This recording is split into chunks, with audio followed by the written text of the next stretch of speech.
the 22nd of February, 2024. It's 4:09 p.m.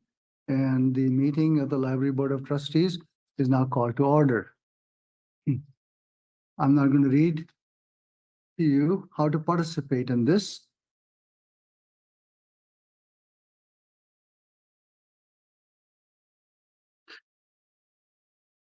What is,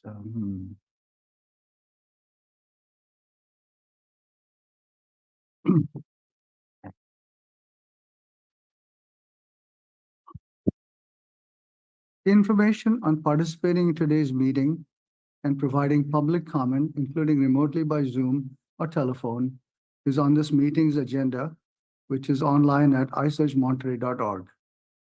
We ask attendees to keep phones and devices muted. Thank you for participating in your city government. Next,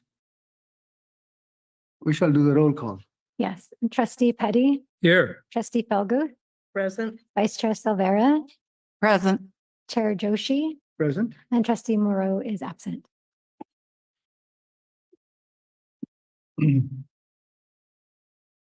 Next, we have the consent agenda, in which we have 4 items: approval of minutes, receive Library and Museums Director's activity report, receive financial report, and receive statistical report. I'll open everything up to comments. Any comments on the consent agenda?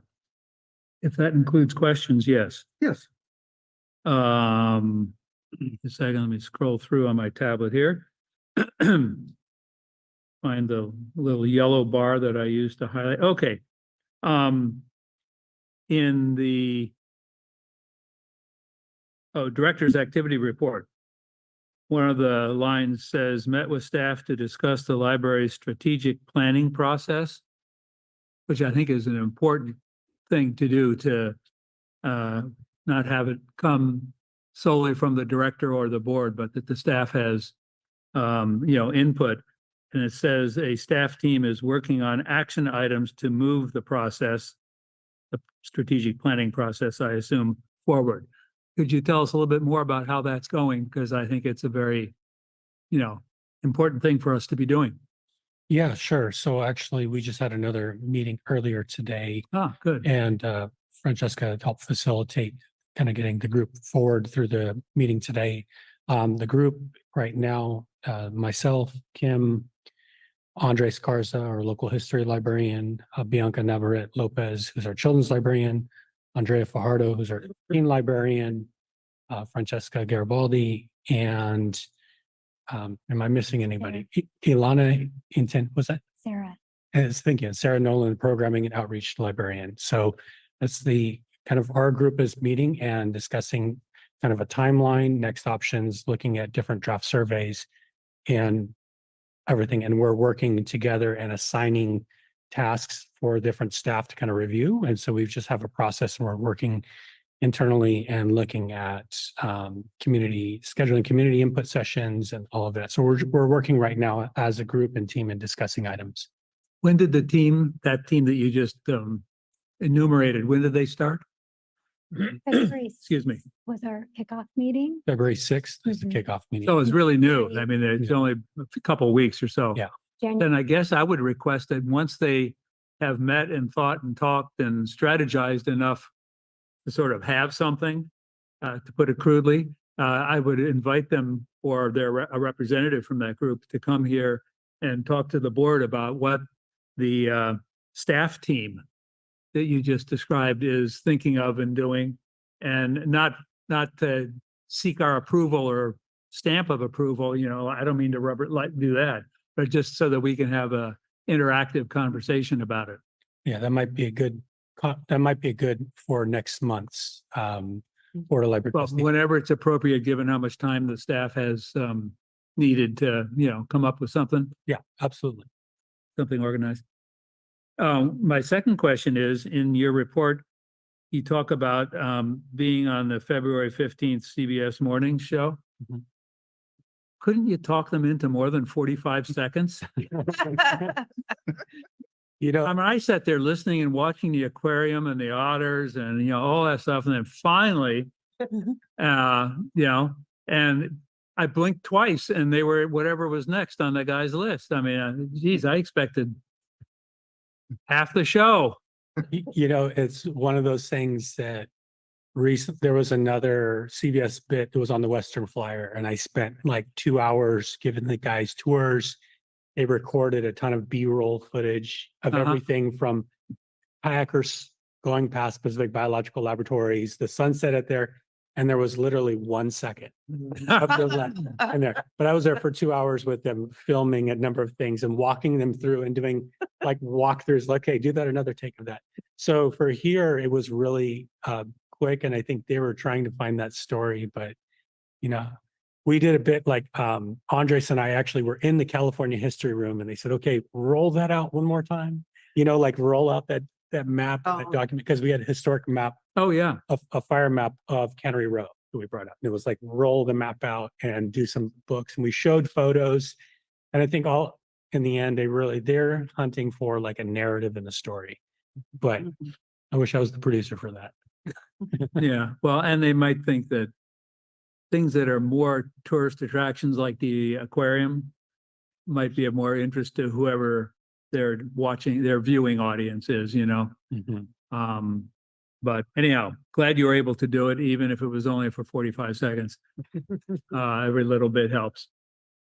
So that is all I have to ask about, other than to be pleased to note that in the statistics, the head count for visits to the library compared to the last 12 months is over 3,000 individuals higher. So it's nice to see that the number of people coming to visit us is increasing and has surpassed what it was 2022 to 23. Just wanted to note that. That was very nice to see. Any other questions, comments? I Okay, just was go ahead. interested on page 7, when you were open during the storm on a Monday. I mean, you only had a partial statistics, but it still showed 504 people there. I think that's something that we could certainly trumpet when we're asking for a budget augmentation to add Monday service hours back. Yeah, and I will say, so Kim and I were there that morning, and it was one of those days where we got the public, luckily we were able to get the public computers up, but actually the staff network came up last. And so we were in the basement trying to get everything kind of reset that day. And the gate count is tied to the computer. So what happened is when we finally were able to get the staff computer on, it started to count for that day. But if you look just at that, you know, those 4 days, the Monday, Tuesday, Wednesday, Thursday. Thursdays are on the day the power started to come back on for a lot of people, you know, Wednesday night, Thursday morning. So we saw a decrease on that day. I think people were just back at home. But over that 4-day period, it's about a 1,068 person difference, you know, about it in addition. So that was a huge addition for us for having that service and being able to go in there. And so I think possibly having the library as a dedicated site, because the other part I'll speak on that just real quick is that people said, how did you get the word out? And it was really hard because if you think you can't send out a text message because the text message system's down, you can't send out a phone because cell phones were down and people couldn't. So overall, I think having the library as an identified site so that in the future, if we know, okay, the power is down, the generator is going to be at the library. And if we get the community to really recognize that we will have that no matter what day it is, I think it's going to be really powerful as a way to say, yes, we will have the service available for it. But yeah, the Monday hours, I think people were telling their neighbors, honestly. I think people were saying to their friends and neighbors, and we were trying to tell people, like, tell your friends or neighbors if you can, if they need to charge a device, to come to the library. If you need to do something, you know, come here to the library. And I would suggest that even during the months when we don't have heavy wind and storms and everything and power outages, but we put something on our literature that goes out that identifies that the library is such a center for relief and assistance, and just have it be on there, you know, and so that, you know, people will see it even if it's July. And I meant to ask my neighbor and I forgot, but she's involved in education and she had all-day meetings one of these days, and the meetings met, but she was so thankful to be able to come to the Monterey Library and charge up, whether it was her cell phone or her tablet or something, because she needed it for those meetings that she was attending. And I don't know how she found out about it. Maybe it was word of mouth from somebody else attending the meeting, but I think we should have a little one-liner, center for, you know, assistance during, or whatever. There's a formal name for that, right? Oh, Resiliency Center. We were a community resilience center, and Yeah. that was a name for like the county announces too. So like the county of Monterey announces. And then what happened is on Sunday, I was actually in San Jose and I had signal. And then I got a phone call from Nat Rojana Sathira, from our assistant city manager. And I got in touch with Hillary Thayer, who's the director of the Monterey County Free Library. And I talked with her too about everything, because once we got back into Monterey, I lost signal and I was having trouble getting a hold of really anybody. But we were just planning and saying, yes, we will reopen. Yes, we will do this. And the county then sends additional resources when it's a community resiliency center, because it's identified, because they had us and Asilomar and Pacific Grove and Seaside Public Library and, you know, a couple specific spots for people to go to, Mhm. identified. Can't hurt to toot our own horn by putting it on some of our brochures and stuff, I don't think. I'd like to add a comment to that. I knew the library was open because my neighbors told me. I went to the PG&E website where they had a link to say, see where you can go. And when I put in my address, it said, there's nothing within 50 miles of you. They didn't know. And I was going to tell you then, I said, by the time the power had come by, so, but before I forget, I want to mention it, that they need to be informed that this is a location. That's interesting, because PG&E is the one that's handed out the kits at the library. They're the ones that drove from Stockton and dropped off I should have 12 taken pallets of supplies that we got rid of Oh. in like 2 or 3 hours. I should have taken a blankets and screenshot of that and showed it to you. That's great. But I mean, that's something to, you know, to communicate. I think for us to communicate, we generally will do a debrief meeting after the storms. We haven't gotten to that yet in the city, but I'll make sure to communicate that, because that is something for them to communicate. Because I think overall the sense is that PG&E was more responsive with teams and crews this year on everything going on. But if for that, when you could get through, because I kept recycling, trying to figure out on those things on the maps and outage maps and everything like that. That would be really helpful for somebody to have that on the PG&E website. So appreciate that. Any other comments on the consent agenda? Do you have a motion? So moved to approve. Second. Any opposed? All passed. The motion passes.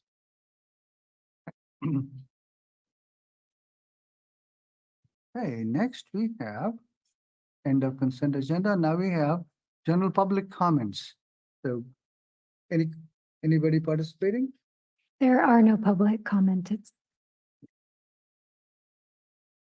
Okay, public appearance. Let's go over these items one by one.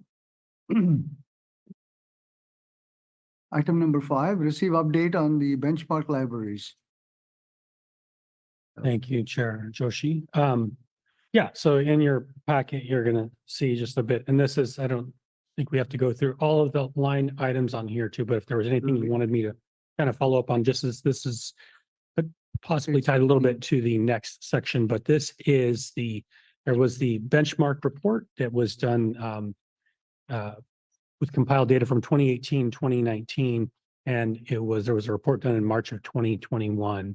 The libraries that were chosen at that time as benchmark is kind of similar to Monterey Public Library, include Benicia Public Library, Calabasas City Library, Coronado Public Library, Los Gatos Library, and Monrovia Public Library. These are all based on California State libraries, and they're all single library systems. With only one other library in this comparison chart has a bookmobile or kind of another outreach type of a site. So I didn't do the full report because the other report has more analysis, and I know there was a subcommittee that worked on kind of analyzing the data. But I just want to present some more of the data comparing updated year's data, which I pulled from California State Library reports, as well as reaching out directly to the library directors over there on that. So some of the more important, which are on page 16 and 17 of your document, is the you'll see some of them, their last year that is reported is 21, this fiscal year 21-22, other ones 22 to 23. The ones that have provided me 22, 23 are Benicia, Los Gatos, and Monrovia. The other ones on the group did not provide the updated data at that time. And then Monterey Public Library, we did input our own. So I'm still waiting to hear back from Coronado and South Pasadena and Calabasas. So it looks like, and so what I want to just kind of highlight is these things which were on there. These are all part of the California State Library statistics. That's why you see 3.1, 3.4. That's question 3.1 of the State Library Report, 3.4 of the State Library Report, et cetera. Anything that is operating income per capita or operating income from local government per capita that doesn't have a number, that is something that was just done for this chart specifically. And so the pre-pandemic kind of budget will specifically be looking at the 18 to 19 there for the library in comparison at Monterey Public Libraries down there at the bottom. So the operating income has increased over the 21-22 for the last fiscal year budget from 108, I'm sorry, but it's not at the level of the 18-19. And so when you have on there these, I think we're looking at efficiencies for this. So the library has gone up to a 101.26, and this is what was budgeted. This is not all the expenditures out there right now. So overall, operating income per capita, this does include the overall operating income per capita includes trust funds, grants, and different other income sources, where the operating income from local government per capita, that would essentially be general funds. The salary and wage expenditures has budgeted has increased, and there's employee benefits have continued to go up overall on there. So this is just kind of a comparison, and we could sit back and look at more if we wanted to look at either having a group again to really go over the data again and look at actually what the expenditures are on that. But on page 17, this is where you'll see one question I do have to look up on here is the registered users as of June 30th, which is 2.2. The numbers that I'm getting on my when I was pulling the reports is kind of vary quite widely from this. So I want to check back in with David next week about that. And the wireless sessions per year have gone up. I'm not sure in pre-pandemic, that seems like there was quite a bit more on there, as you'll see. But the largest point to kind of point out in this chart is 10.21 and 10.22. So 10.21, the days per week libraries open to the public. All of our benchmark libraries have, even through the pandemic, stayed open the same amount. And Monterey Public Library at that point, 2021, 21-22, and 22-23 have been at 5 days a week. We've decreased from 7 days to 5 days a week and decreased our hours, wherein all of the other libraries have pretty much pretty stable. Or I'm not sure about Calabasas City Library. I'll check in with them for an update because they may have decreased slightly in their hours per week, but they're still at 6 days per week. So with that, we've gone from 52 hours a week to 40 hours open per week. And with that, I just wanted to point out those data. I have some of the other reports or information if there's anything specific that we want to look for in here, if there, whether a full report needs to be done. But happy to answer any questions. Okay, go ahead. I have a question. Am I reading this correctly on page 16? Under total operating income, comparing from 18-19 to 22-23, it appears every single library here has increased their total operating income anywhere from 100,000 to like 600,000, 700,000, but we lost 500,000. Is that correct? Or am I? Correct. Yeah. So the other, Okay. yeah. Okay. And so, and you'll see that's the other part. So there's like, yeah, if you look at there's the local government income and our total other operating income, and that's a lot of our grants or, different donations from the trust primarily.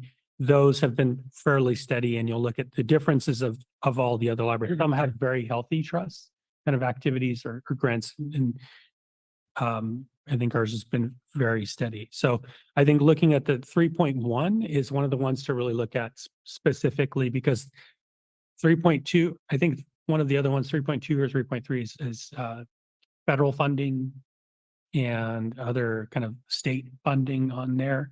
So those ones are not included on this. So the total operating income could include state and federal. So if you look at the local government income, which is a 3.1, that's going to be your general fund. And Jen's point is correct, even if we just look at 3.1, that the amount received from local government by Monterey Library in 2018-19 is $600,000 to $700,000 more than in the most recent year. Right, correct. Or 22-23 anyhow. Whereas in all the others, the amount more recently is higher. And partly I think that's because we're not open as many days and hours, hence fewer staff and all. I mean, you could figure out why, but the question is, even if the per hour open or per staff person on duty hasn't changed, the total has. And looking at the bottom line, that's where I think we should focus any discussions about what do we want to do. As you pointed out, Brian, I was going to say also that Monterey Library is the only one throughout all the years that wasn't open at least 6 days a week. And it has the lowest number of hours per week. And yet the population of the service area has remained the same over the 5-year period that we're looking at here, 28 something every single year, 28,000. So I wonder why. It seems like there's a disparity.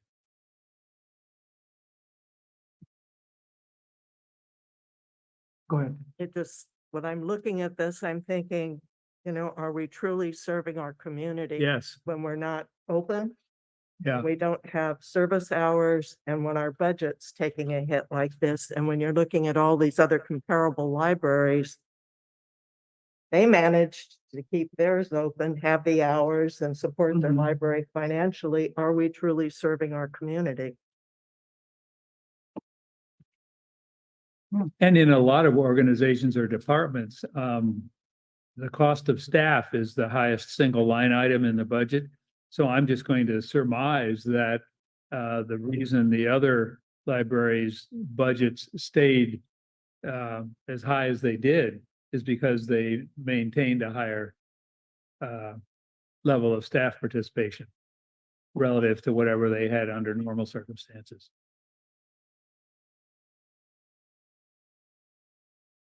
Yeah, I'll say to speak on that, Trustee Petty, is as you look at 4.1 specifically, which is the salary and wages expenditures. 4.1? 4.1, yeah, on page Third 16. column from right. Okay, I was looking at page 17. Got Yeah, it. sorry. 4.1. Yeah, so you can look at just kind of the chart on that, where some like Calabasas City Library which is one that had a total, like, I haven't gotten the 22-23 yet, but they have seen a decreased total in hours Mhm. weekly open, but theirs did take a hit in their salary expenditures. And I haven't, of course, I have not visited that library, so I don't know the size and scale of that library and their services. But the other ones stayed pretty steady throughout. Coronado did see a decrease and it's gone back up a little bit. Los Gatos is actually went up during the pandemic, it looked like, and then went back down. And the Monrovia has gone up slightly, and South Pasadena has pretty much stayed around the same. And ours fluctuated. So Monterey Public Library, that kind of really reflects the services when the service was closed, library was closed prior to my tenure here. But as you'll go in there, as you're saying, one of the largest gaps is roughly, 460 something $1,000 difference just in staff costs right there. So that is a big chunk of that funding that Trustee Felguth was mentioning in terms of the difference in funding. How much more would it cost to have the library open on Mondays? Is that as part of this? That would be a good number for us to kind of look at with a kind of a package of how many hours, I would say, because if it was Then we can propose that and say, we'd like to keep the library open, we need this much money. right. There's a number to go with the, Right, and I would say that was part of, I think, what we should discuss in the next budget, next item, the next agenda item as well, because I think the recommendations that I'd like to see, kind of general recommendations from what the board would like to see so that we could work on what the cost estimates are. Because, for example, if you're doing 4 hours of service, that's quite a bit of difference between 8 hours of open service and what you're able to provide there for the library. If we were to just do 4 hours, it's a shorter shift. You don't have to have multiple on-call libraries do like a morning shift and then an afternoon shift. Or if you have like a 10-hour shift, then you have to have a longer morning shift and a longer afternoon shift. So depending on what the recommendation is from the Board of Trustees, that'll help us kind of look at our budget to say, the board is recommending, that we request open on Mondays for 4 hours versus 8 hours, or whatever that's going to be, is going to adjust our costs, I'll say.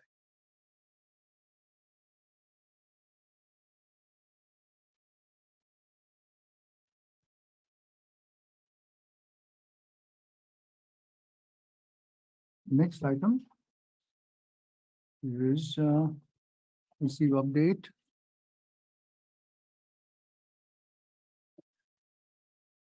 On annual budget process and provide direction to staff from Brian, Library and Museums Director. Okay, Thank you you. have the museums too.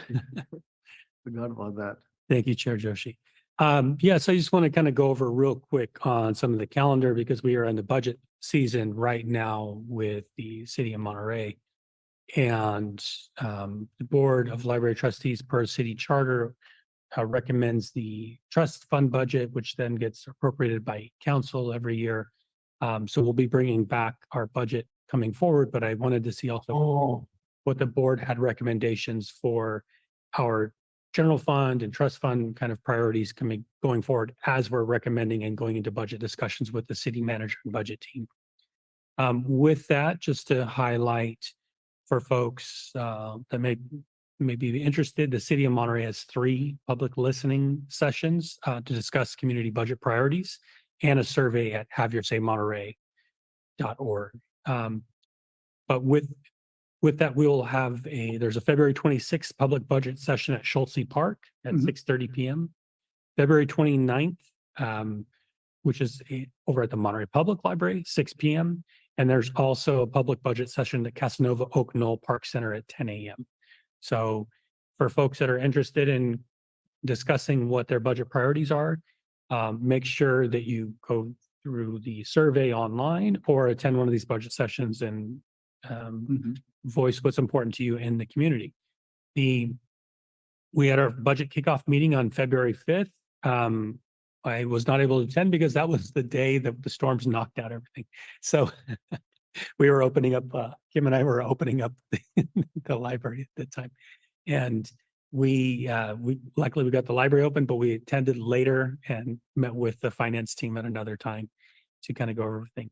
The decision packages are due. These are due on March 1st. This is essentially what I'm looking at for larger budget things that are not outside of like a 5-year kind of a projection. So really what they're looking at is they're going to look at a 5-year average and say, if anything outside the 5-year average, what else do we need? Now, as you see on the last agenda item where you see it, they had a wild kind of, not say wild, but there's a fluctuation, right? Because of the pandemic for the library and cut in service and open hours, that does adjust your projections and everything. The other component of that is actually last year, I worked on the budget with Francesca, and we worked on moving items into admin and reference, and to kind of consolidate what the groups were, because the budget was made years back into different divisions back when there were multiple different divisions in the library, which there are not anymore. And so with that, there's we just kind of consolidated that. So that's going to adjust kind of the projections on there as well. So there are some things that will change on that. But with that, let me see if I can present this.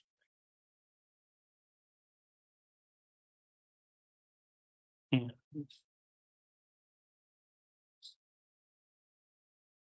going to see if I can.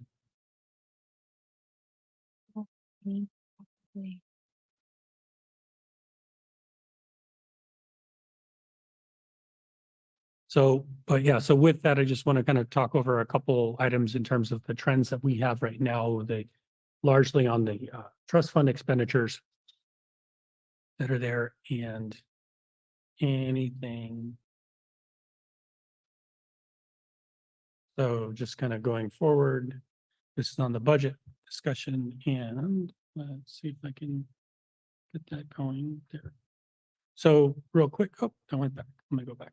General fund comparison, as we're looking at I think this is a chart from the fiscal year 23-24 from the general fund expenditures by department from the city of Monterey budget. The library was at 1.4% of the general fund budget. Right now we're at 3.12%. And so this just has an overall percentage. Council, city manager, conference center, 5%, 5.03, I should say. City attorney, 1.33. Human resources, 1.31, finance, 3.88, police, 24.44%, fire, 27.6%, public works, 8.59, community development, 7.21, parks and recreation, 14.52%, and library, 3.12, and non-departmental, 0.73. So if you're looking at, for folks interested in more kind of comparisons and what the percentages are, the past budget books will give you this kind of comparison and information, but this just shows a kind of a visual representation of where your dollar goes in the community. I provided this kind of chart just real quick. This is actually the talking to trustee Silvera. She asked that I add this, which was a comparison chart of pre-pandemic to current operating the staffing for the question about what the staffing changes have been here.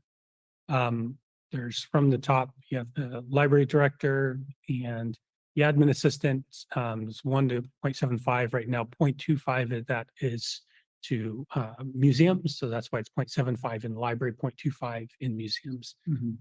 The fund development coordinator, it was at 1.0 funded in the past, but as you'll see that previously 35% of that position was funded through the trust fund, 65% was general fund. And right now it's part-time seasonal. So part-time seasonal can work up to 1,000 hours annually. And that position is fully trust fund. The museums and cultural arts manager was 0.5 because that position was 0.5 under library, 0.5 under museums, but specifically for library funding, it was half. The position's unfunded. Library assistant is a 3/4. That's a regular part-time position. 0.75. Library assistant 2 was at 4.5. It's now at 3.75. So it's a reduction of one equivalent RPT, regular part-time. Library assistant 3, this was under technical services, I believe, processing in the collections department. And this was 1.0, was unfunded at this time. Technology services specialist, this is, as you know, David, 1.0. Librarian went from 5.0 to 3.75. The 3.75 is because we hired the teen librarian as an RPT rather than a full-time. So that came back as a 0.75 rather than a 1. So it's down 1.25. Senior librarian was unfunded. The library manager went from 2 to 1.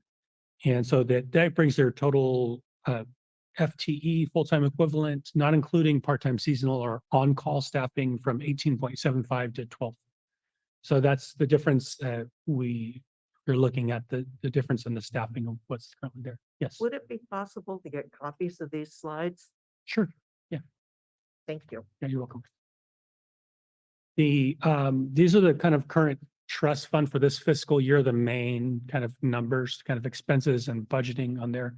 You'll see and this is as of February 5th from there.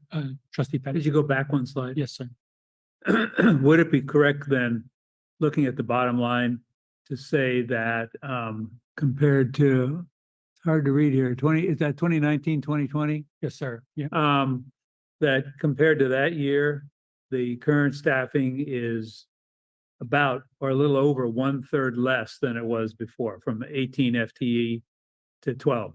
That would be correct from my understanding from the numbers that I've looked at. Okay, yes. I just want to make sure I'm interpreting right. So we could say that for some reason that I wish we could get justification for, there is 1/3 less FTE staffing the library than there was back then.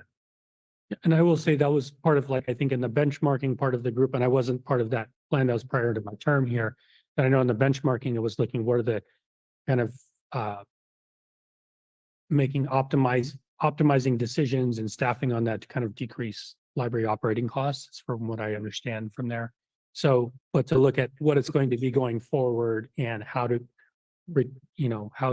recover Sunday hours or Monday hours or evening hours, because I know those are things that the board has asked about in the past here, that we have to look at what positions those are going to be. And that's where, as we're looking at, if budget priority is a Monday at 4 hours, that's a different number to us than a Monday, like a 2 to 6 is different to us than a 10 to 6, for example.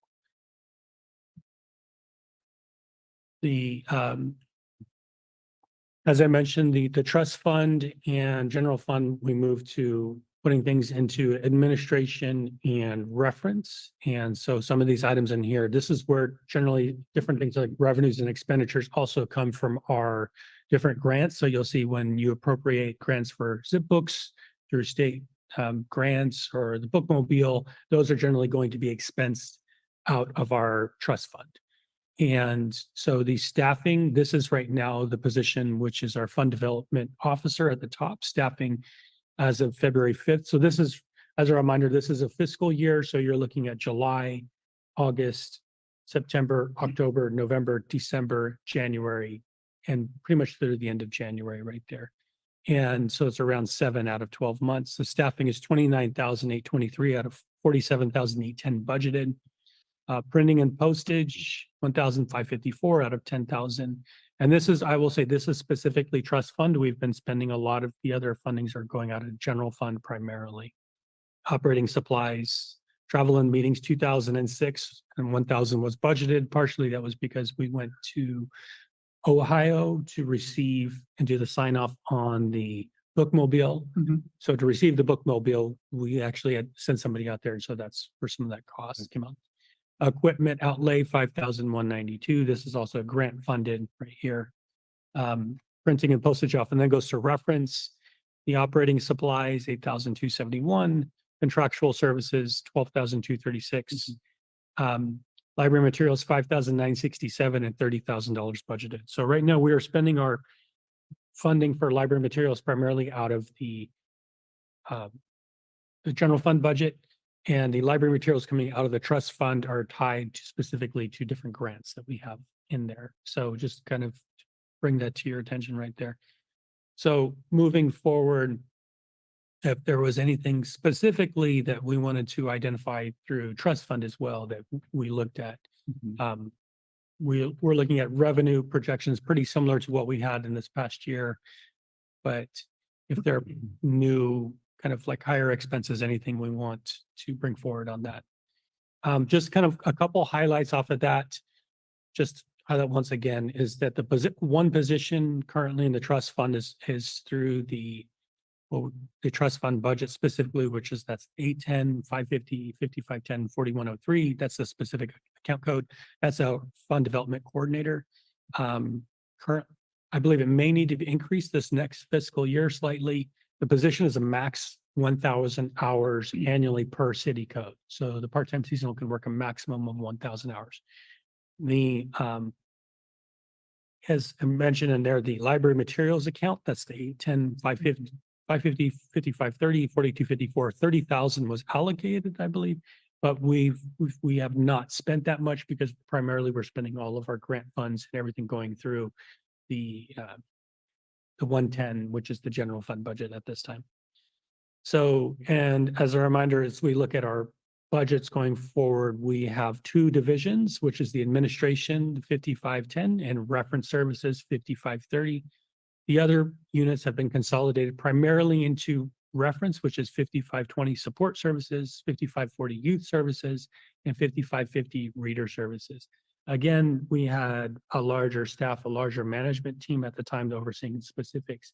And so this goes into having more of kind of like behind the scenes or anything on kind of administration and more public service, public facing. Collections are in there, programs are in there in the reference. All of those things are in there.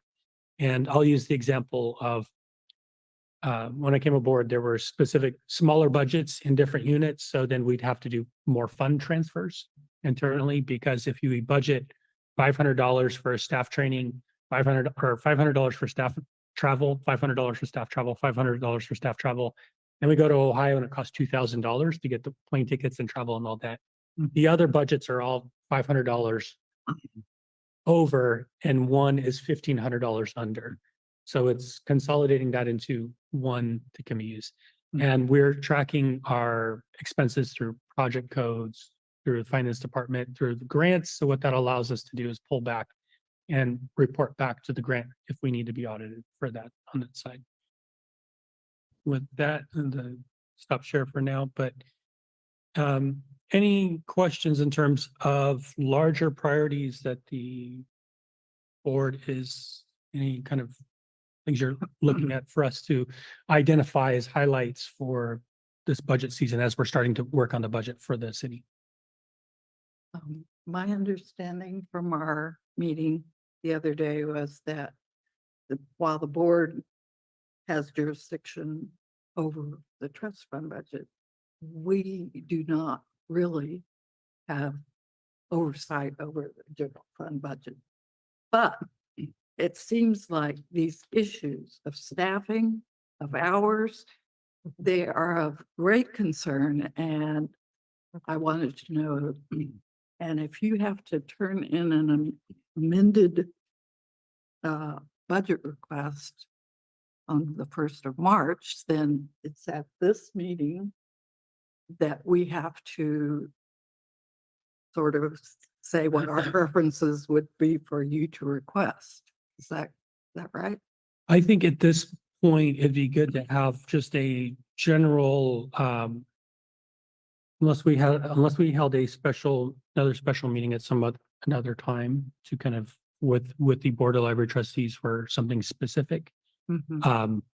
But to have those prior, because any kind of thing with, if there was adjustment needed having a meeting prior to the March 18th and 19th, which is the department budget meetings. Those are the actual budget meetings Okay. with, we will have with the city manager and finance department to go over everything. So if there's anything amended between the 1st and the 18th, 19th, we could look at something like that. But I think we need just the general number so we could work on that for what the general fund is going to be, what our recommendations are going to be. So that we can, because what will happen is things like if we say, okay, we need this number of staffing, the numbers for staffing and the costs is going to be figured out actually by finance department overall. So the finance department is going to say, okay, these are the positions. We will tell them kind of what positions and things. So I won't have like a hard number for that, until they get back to us later on. So I won't have like, if that makes sense, that we won't have everything like figured out right there. But we could essentially say, we want to request these kind of services out there. And then we work on that on the finance side about what exactly that's going to cost.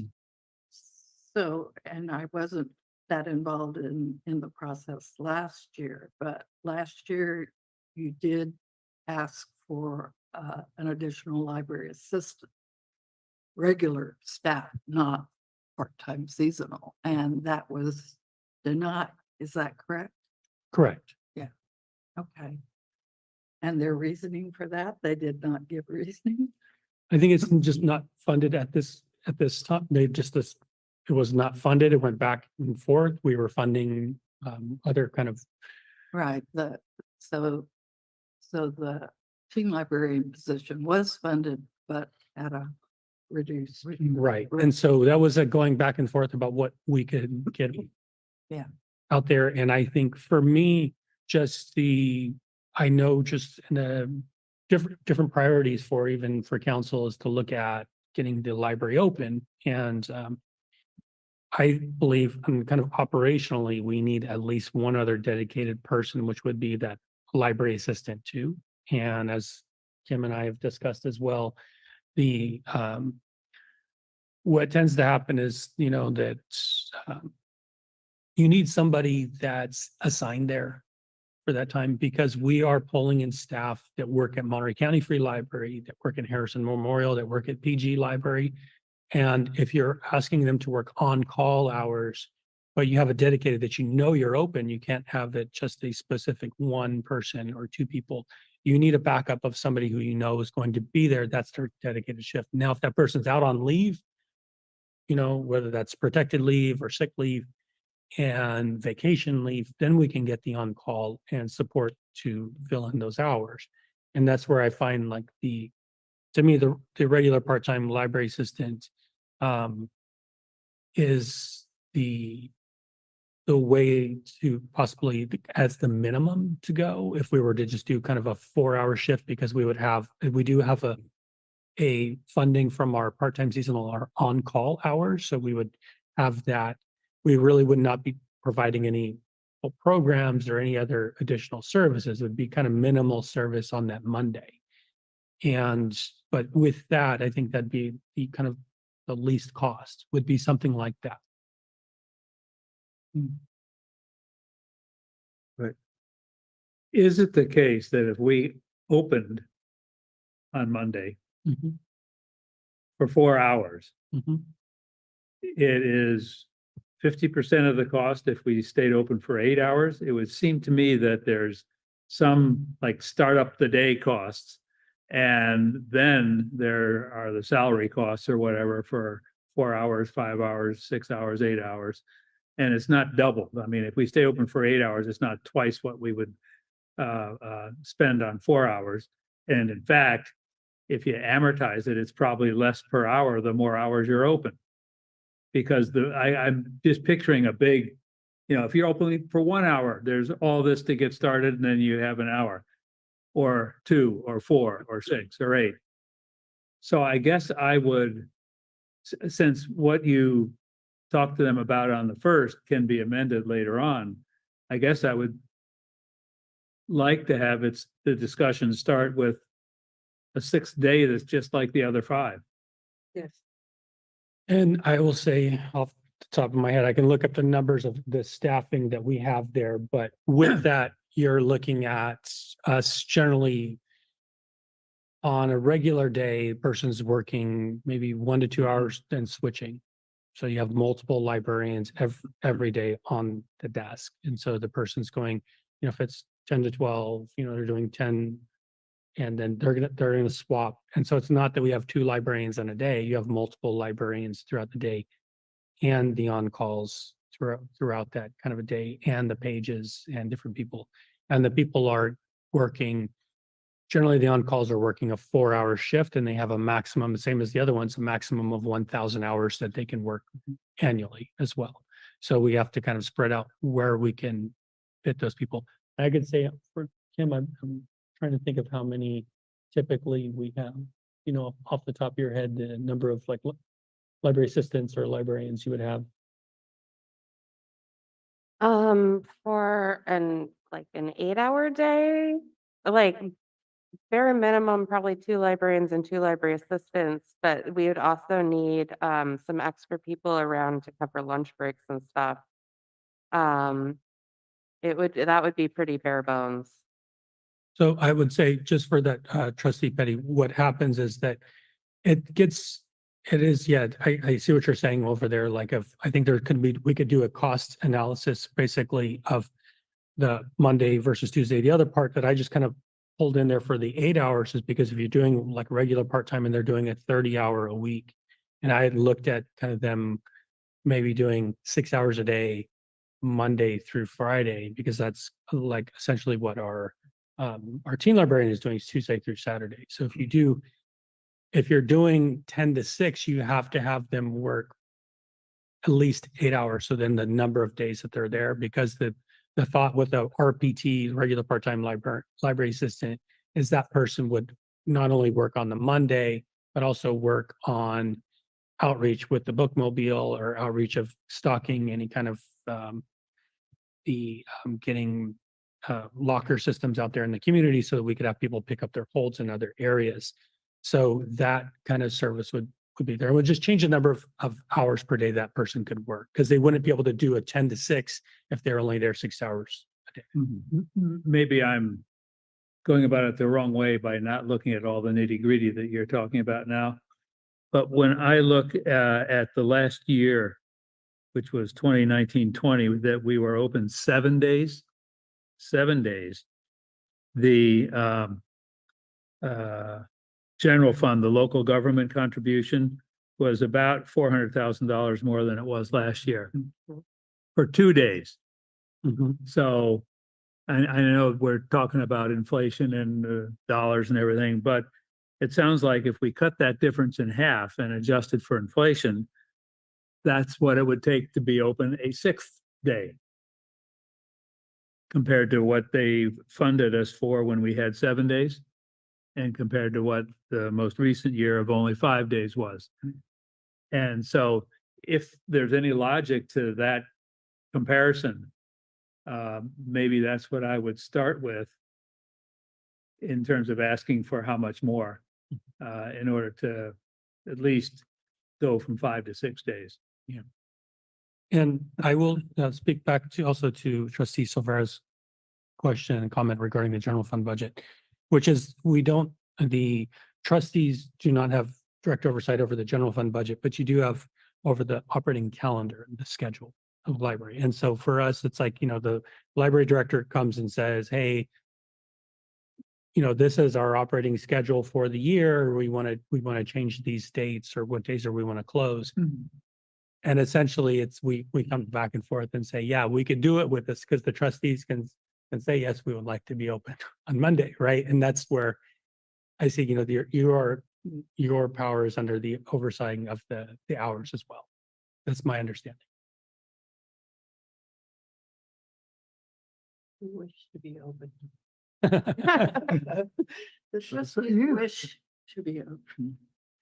When I compare to the other libraries that are getting funded, their budgets are pretty much recovered and ours is still lagging behind. So there's no justification for that. And I would say, looking at all the data that's been made available to us, there's no justification not to be open at least a sixth day. And on our advocacy mini team is Doug Holtzman, who was, previously assistant director. And he related that when we were open 7 days a week, that Monday was among the busiest days. And so now we do not have that day, and we have a teen librarian, but when kids come over from the high school on Monday, nowhere to go. Well, aside from that, if we're closed on Sunday, then, aside from the teens, there will be people who missed Saturday and Sunday were closed, and so they'll come on Monday. And So I think that's besides what you said. I think that's another reason why Mondays are often busy days. I wonder if the increase in our ebooks checkout has something to do with the library being open fewer days. Because somehow they've been steered into checking out more books online. Hard to say.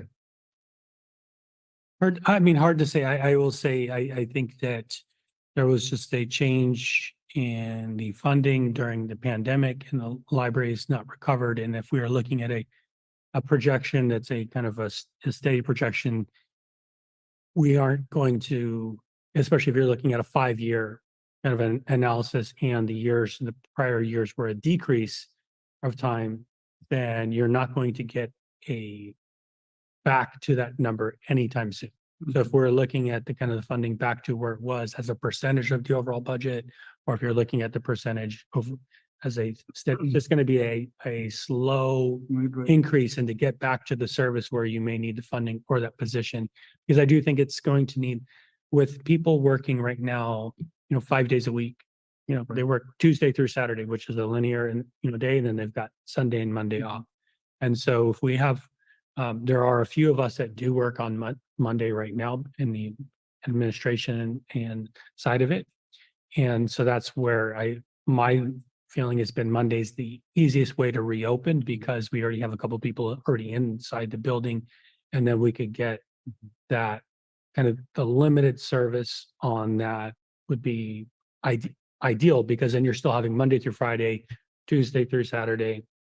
Sunday is going to be difficult. I will say, so I don't know how it was prior, but my prior work, I know that because when you start working with gaps in like service in there and you have 5-day schedules, so people have 2 days off in a row, they either work Sunday through Thursday or they work Tuesday through Saturday. And so Wednesday and Thursday become your most staffed days when typically those aren't the busiest days of the week. So we just got to figure out the best way to build a calendar and build a staffing so it's most efficient and effective for what we're doing. So with that, also just any kind of questions or comments regarding my other discussion point, I do think I will point out that collections budget does include ebooks and resources and those items. And our collections budget did go up last year from the general fund around, I believe around $20,000 to about $105,000. But overall, it's about half it was from 20 years ago. And so if we are looking at, we can't handle new requests for new streaming content or people that ask us for new kind of digital resources because of the cost, because our cost has been pretty flat in terms of collection budgets and resources, ebook collection budget. So I just want to bring that to your attention as you talk about, the ebooks, is that our total collection budget has been kind of pretty much flat or decreased over time. A thing to keep in mind also about the budget numbers is that they're not in constant dollars. So they're not been adjusted for inflation, in other words. Right. Right, exactly. Yeah, I think it was 105,000 this past year, and around 2004 was around $230,000 was what was budgeted for collections at that time. So it's quite a difference in number. It's a big hit for that we are taking. And despite the increased use of ebooks and everything, every time we've done any kind of survey or sought community input about what they want from their library, every single time, the number one need or wish from our constituents has been to keep up the collection and to keep it up to date and to keep it varied and to have stuff that they can come here and take home. And every time that's been the number one thing. I'm sure there's never been a survey of community input or anything where they said, I want more Kindle books. They always say they want more off the shelf stuff.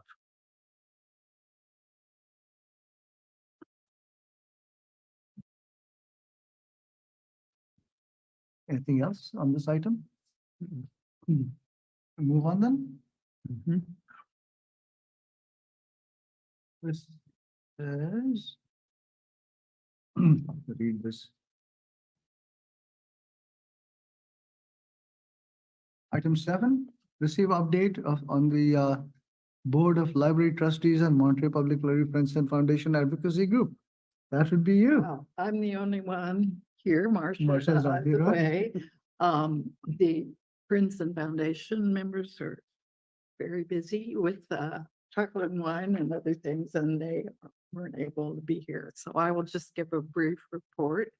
I said a little bit about it and in previous meetings, but basically this advocacy group was born in November of last year. Marcia and I had a meeting with Brian. We discussed some of these issues about how can we improve the budget? How can we improve the collection? How can we improve the staffing?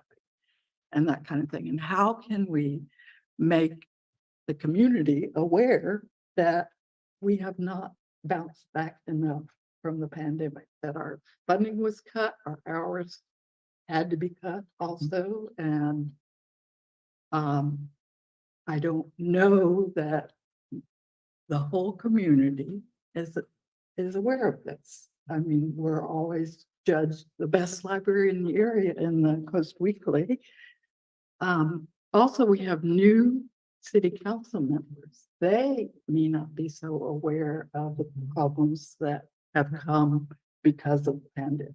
And so anyway, this group has met several times. We also, Marcia and I attended a Friends and Foundation Board meeting, and we brought up this idea of advocating, not just fundraising, but making people aware of the issues that are there and making the council aware of what our needs are and the problems that we are facing. And so we got 2 volunteers from that group. And since then we've met, I guess, 3 times with Brian's help. And we're going in a number of different directions.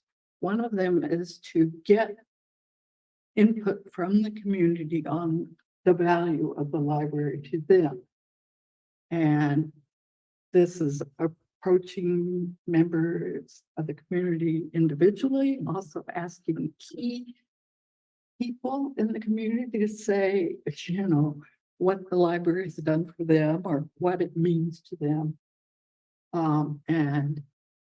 Jerry, for example, knows the principal of Monterey High, and she was going to talk to them about, you know, getting some sort of statement from them about why it would be very valuable to have the library open on Mondays and that kind of thing. Anyway, so that's one direction we're doing is getting public input and about the value of the library. And that's going to happen at Chocolate and Wine. We talked about maybe videoing people saying what they liked about the library, but that it didn't work out. So we're having a form that they can fill out and they could give their name or not give their name and just say, tell us why the library matters to you. And so that's going to be one way to get input. The other things we've talked about are a presentation to the city council. And we put in a request, and that is going to happen on April the 2nd. And we need to come up with a presentation. Unfortunately, Marcia's out of the country, then I'm going to be out of the country. So it would be good if somebody else wanted to step in March and help put this together, if any of you are available. And Marcia has volunteered to be the lead on this, and she can make the presentation, but any of us can go and we can add our own comments, that kind of thing. Yeah, so any volunteers? Well, please tell Marcia to contact me when she's back about doing that, because talking in front of groups and Yeah. of students at the university or practitioners of their trade, whatever it is. I've been doing that for many, many years, so I'd be happy to do that. And it would be nice, no matter how many trustees contribute to the presentation, it'd be nice, I think, if there were two people who actually spoke. Yeah. Not just That's fun. me, not just Marcia, but And we will, yeah, it can be a group presentation. And, you know, we could each have a section, or something like that. well, what I would think it would be more effective rather than diluting it by having all five of us, one after the other the same night, but maybe go in pairs Hmm. over more than one time. So The second could be the first one, because it's library month or something too. isn't it? Yes, And then the next time we do it, maybe later the same month, so that the city council doesn't forget about it. Yeah. It'd be two different trustees from the two that go the first time, and we just sort of rotate. that could be. Question, do you have, or is there any plan for a letter writing campaign for letters to the editor with specific points that we want to highlight? Because I mean, just looking at this, the benchmarking, there's plenty of fodder there. Yeah, well, Marcia did compose, the day before she left, she composed a letter to send to encourage people to go to take the survey that's happening, and also to go to these open budget meetings. And also suggested part of a message that, so that it'd be a kind of a common message coming forward from these folks. And let's see, where is that letter? You know, there were just 2 points that Brian has mentioned before. Let's see, what were they? There were about the hours. One was about the hours. One was, I think one was about the collections going from like 240,000 20 years ago to 105,000 today. And the other was, you know, the number of staff and number of hours being cut so much. So those were just two things that are, most people can agree are important to them about the library, that it's open and available and that there are materials there that they want. So she did draft the letter and she sent it to some of her friends, and we could do the same if I could forward you guys the letters, and if you want to send We're it keeping out. Brian involved also. Yes, Brian is well aware. Yeah. And I'll say, I think one thing we discussed, it was that whether to bring back, so that it was a combined message, was that because if to have everything done in open session, you know, for this is to have this as kind of like a working kind of session in the next meeting, possibly for the Board of Library Trustees in the March meeting, is to have this agenda item like, and then finalize prior to going to council, if I'm correct. That was discussion with yourself and Marcia, and yeah, and just I kind of figure we discussed kind of like past, present, and future of the library, to kind of talk about where we are, the kind of the great services of the library, just to be kind of just factual about where it was, you know, where we are at now, where we could be, or where we are going. And I do think also having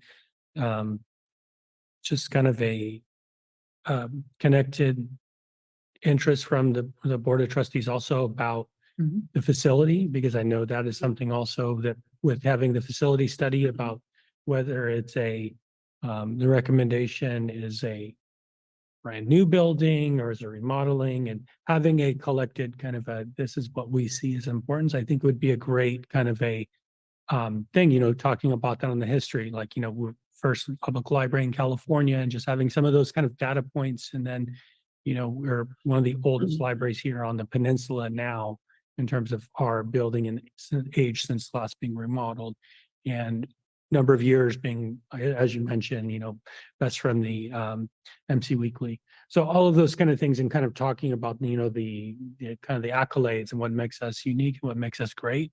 And then as well, but how do we go through and getting that to the council? But I will say also getting on to council agenda, it may be hard to get on multiple times at a time rather than being under public comment, because this is like under presentations and they're generally different organizations looking to be under presentations quite often through there. So that working through the council, but we did look at it as this is National Library Week, week of April 7th.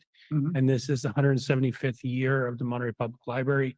So this would be a great time to kind of highlight that. So I'll be working on the National Library Week proclamation with Nat Rojana Santera from our assistant city manager.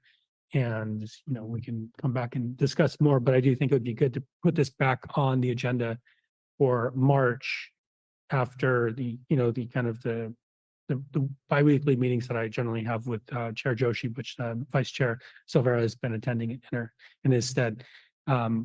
We could just kind of identify what you want and then bring it back as to this group and then kind of flesh them out next week. That'd be my recommendation. If I understood you right, Brian, and I agree, I think this is an important enough effort on the part of the board that our next agenda for the March meeting be such that we can dispense with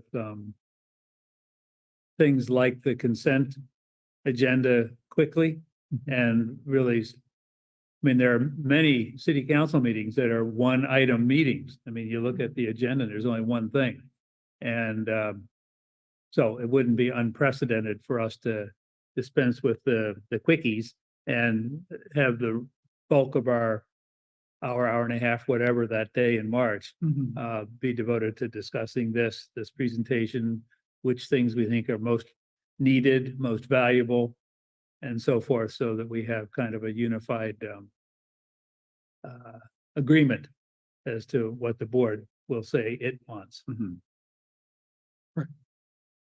And then in the future, when we can't always get our own slot as a presenter on the city council meeting, we can sort of agree amongst ourselves maybe to go and Quick comments. grab our 180 seconds at the beginning of the meeting and say something.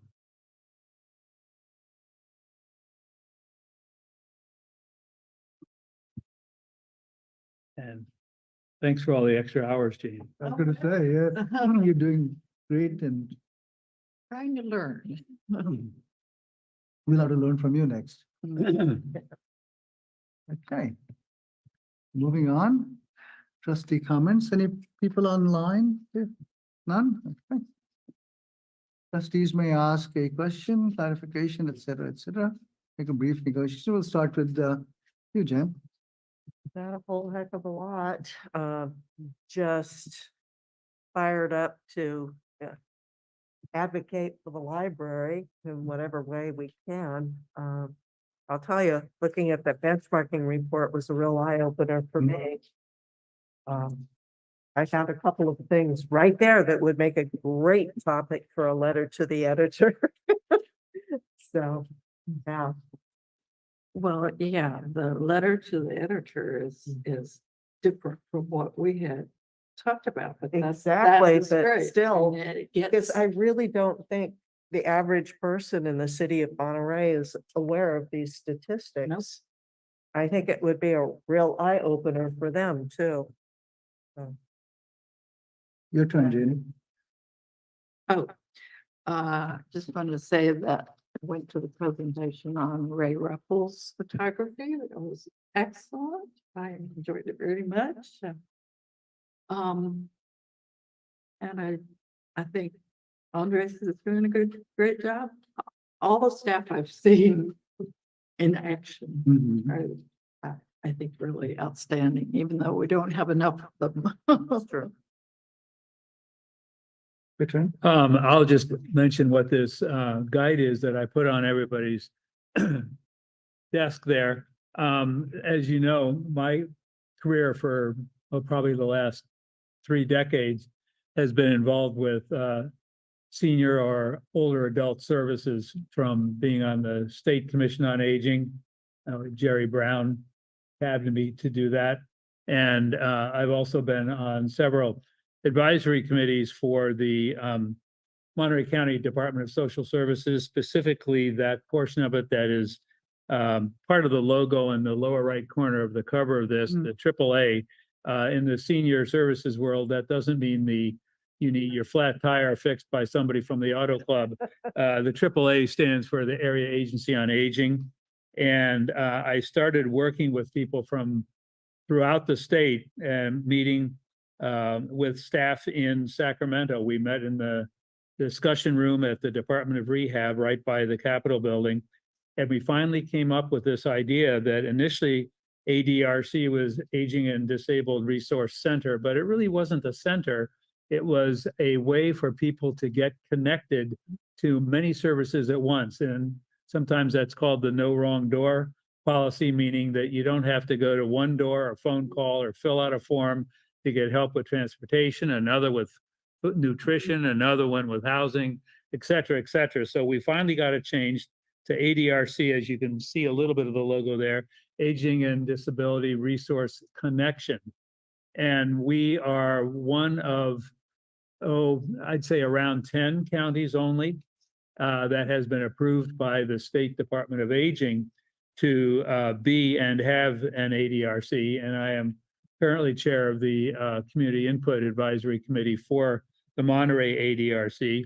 And it occurred to me, much similar to what Jen was saying, that whereas she was saying a lot of people in Monterey may not know everything they should about the library, my feeling is that for whatever reason, whether it's economics or something else, many of the services for aging and disabled folks in the county focus on where the need is greatest, and that tends to be the east side of Monterey County, not here in Monterey and Carmel and Pebble Beach and Pacific Grove, but more over in Salinas and up and down the east side of the county. And consistent with that, this annual guide to senior services, which is, I think, an excellent publication. A lot of it's in Spanish, and it is classified according to whether it's healthcare, financial assistance, social services, counseling, nutrition, and so forth. If you look on the inside back cover, there's a facility that you'll recognize. And so some are private, some are public, some are city, some are county, and it's really a good resource. And just before the meeting, I had somebody from the AAA staff in Salinas meet me in the parking lot by the library, and I got a big box of 50 some of these resource guides. And I'm going to transfer the remainder of the box into Brian's car when we conclude today. And he's going to find a place in the library where we can put these, maybe not all 40 or so left at once, but, you know, in groups of 10, and try to get people to, on this side, at least in Monterey, patrons, see what this is all about. And just as an aside, this is the 23-24. Just like with budgets, there will be a new version for 24-25 coming up, and all of the agencies and programs that are in this are in the process of submitting any changes, corrections, expansions, or whatever to the AAA for inclusion in the next publication of this. But this has been very, very handy in my career and working in that field. So that's what this is all about. Sorry for the lengthy introduction, but we all live on this side of the county, and I'm just going to bet, you don't have to raise your hand, that not everybody in this room was aware of the array of services that are available. This is just for the aging and disabled portions of our community.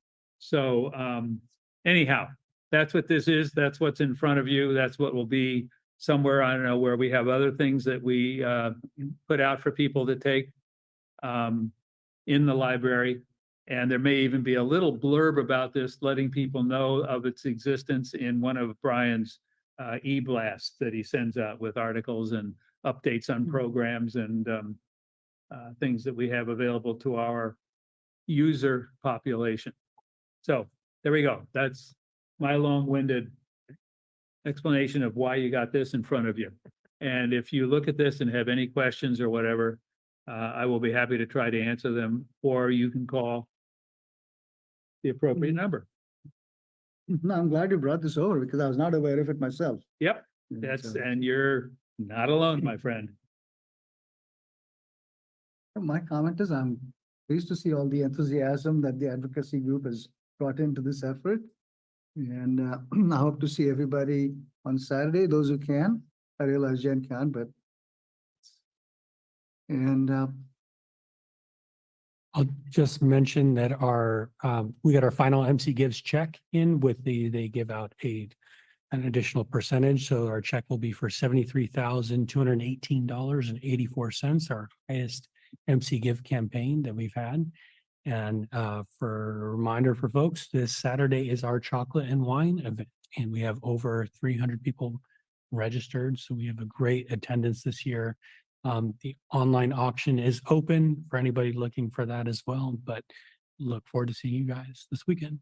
I'm sorry, how many people are rich? Over 300. I'm not sure the actual number, right now, mhm, but we're doing good on sales. it looks like it's going to be a pleasant day. Yeah. So that should be Cross helpful. your fingers. If the weather's good, are they gonna use the back patio? Open it up to being, No, it because hasn't been too cold. no, I think also you have to get a different permit for outside if you're having Oh, really? alcohol for there. There's Mm. more kind But of the upstairs the terrace. patio, the terrace is okay. That's not the property. So that's controlled property. So it's how do you control the access on there? So we have to, Oh, I see. security. It's an access question. Yeah. As much as anything else. Okay. Any other staff comments? Well, we come to the part that we all been waiting for. Adjournment. Okay. Anybody want